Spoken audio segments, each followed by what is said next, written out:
Sweden की सबसे बड़ी सियासी जमात सोशल डेमोक्रेट का ये कहना है कि स्वीडन में जो अंग्रेजी स्कूल हैं उनमें भी स्वीडिश जबान ज्यादा पढ़ाई जानी चाहिए और उनके निसाब में तब्दीली होनी चाहिए। इस सब की तफसील आज के इस व्लॉग में शामिल है। मैं हूं स्वीडिश दारुल हुकूमत स्टॉकहोम से आरिफ किसाना और आपकी खिदमत में सलाम अर्ज करता हूं। इससे पहले भी मैंने 2-3 व्लॉग बनाए थे, क्योंकि यहाँ पे बहुत से लोग ये पूछते हैं कि अंग्रेजी स्कूल अच्छे हैं या स्वीडिश स्कूल अच्छे हैं और बच्चों को किस स्कूल में भेजना चाहिए। इस हवाले से अगर आपको तफसीलात चाहिए तो इस व्लॉग की जो डिस्क्रिप्शन है उसमें मैंने लिंक्स दे दिए हैं।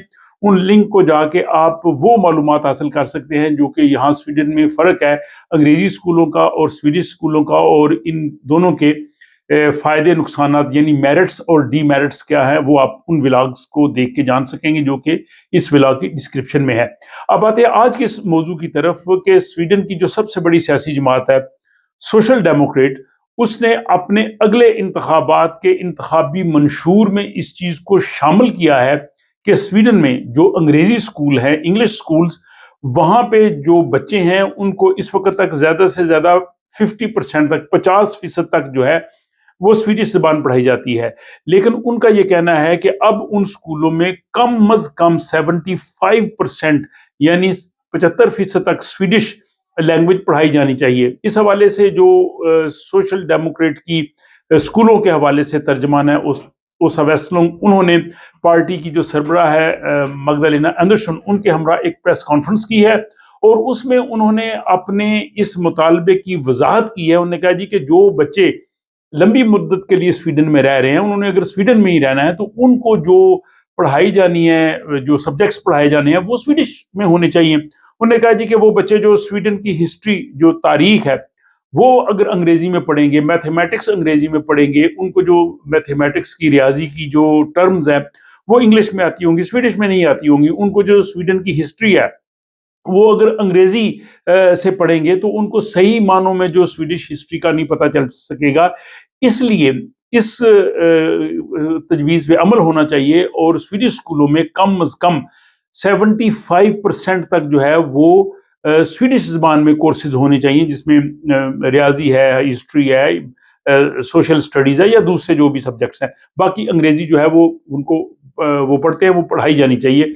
हाँ, इसमें उन्होंने कहा है जी कि वो बच्चे जिनकी मादरी ज़बान अंग्रेजी है, मदर टंग इंग्लिश है, वो बिल्कुल अपनी इंग्लिश में स्टडीज़ ले सकते हैं।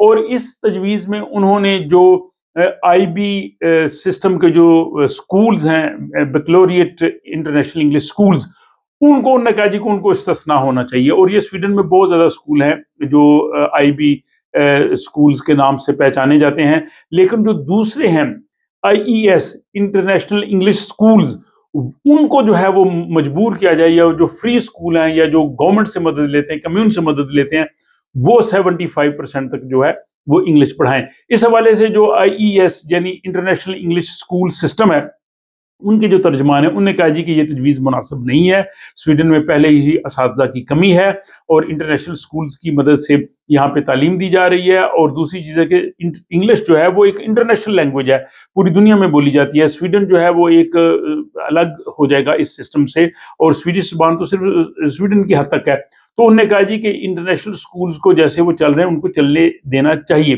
तो इस हवाले से ये तनकीद भी आई है। लेकिन जो सोशल डेमोक्रेट पार्टी है जो अगले इंतखाबात में जा रही है, और शायद ये अंदाजे हैं कि अगले इंतखाबात में हो सकता है वो बेहतर कारकर्दगी का मुजाहरा करे, और अगर वो इक़्तिदार में आ गए तो फिर वो इन इंटरनेशनल इंग्लिश स्कूल्स जो सिस्टम्स हैं उनको कहेंगे कि वो 75% तक स्वीडिश ज़बान को जो है वो शामिल करें। अब यहाँ पे जो मेरे नाजरीन हैं, इनसे मैं पूछना चाहूँगा कि उनकी क्या राय है। क्या वो स्वीडिश गवर्नमेंट की ये जो तजवीज़ है कि जो इंटरनेशनल स्कूल्स, ये फ्री स्कूल्स, कॉलेजेस यहाँ पे हैं, उनमें जो है वो अंग्रेजी 75% तक पढ़ाई जानी चाहिए। अगर आप इस चीज़ की फेवर में हैं तो आप कमेंट बॉक्स में 1 लिख सकते हैं, और अगर आप इसकी फेवर में नहीं हैं तो फिर आप 2 लिख सकते हैं, या अपनी डिटेल से अपनी राय दे सकते हैं। व्लॉग पे तबसरा ज़रूर कीजिए, अपनी राय का इजहार कीजिए, और मुझे अगले व्लॉग तक के लिए इजाज़त दीजिए।